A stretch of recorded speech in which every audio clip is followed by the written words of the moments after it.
Hello mga ka-idol, nahirapan na ba kayo sa pag-upload?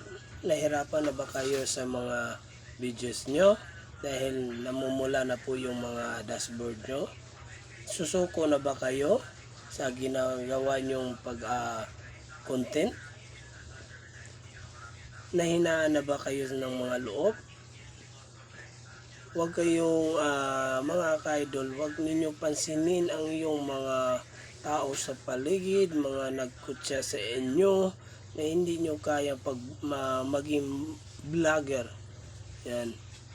Tandaan po niyo mga ka-idol, pumasok tayo sa social media, may pangarap tayo at may uh, aabutin pa tayo ng pangarap balang araw mga ka-idol.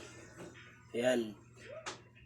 Ang masabi ko lang sa mga baguhan o bagong pasok lamang sa content, huwag kayong susukong mga ka-idol. Kaya natin to. Share lang tayo sa ating ginawa, i-enjoy lang natin ang ating content balang araw ka-idol, or one day paggising natin, mamonetize na tayo mga ka-idol.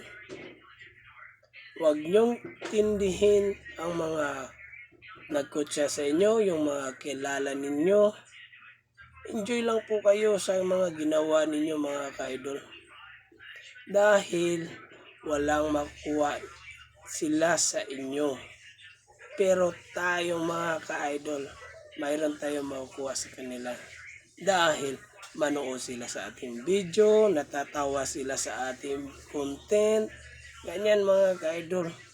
Di tayo susuko sa pag-content mga ka-idol.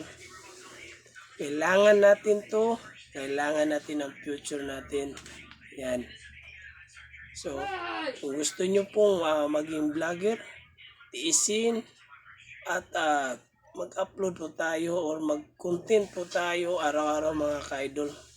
Para mas marami pa tayong magawang content at marami rin tayong magpatawang tao para maraming tayong followers na organic. Ganyan mga ka-idol.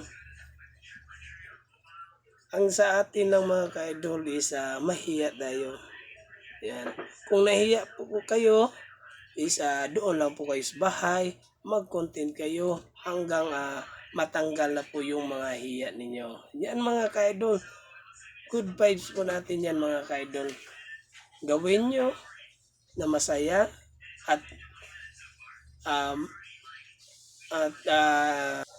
masaya kayo sa inyong ginawa. Ayan. Wala kayong naapak na tao at wala rin kayong ginawa na masama. Masaya kayo sa ginawa nyo dahil napatawa ng mga tao at audience ninyo. Ayan mga ka-idol. So kung mayroon kayong natutunan, please share, follow at comment lang po kayo mga ka-idol. Hanggang dito lang. God bless.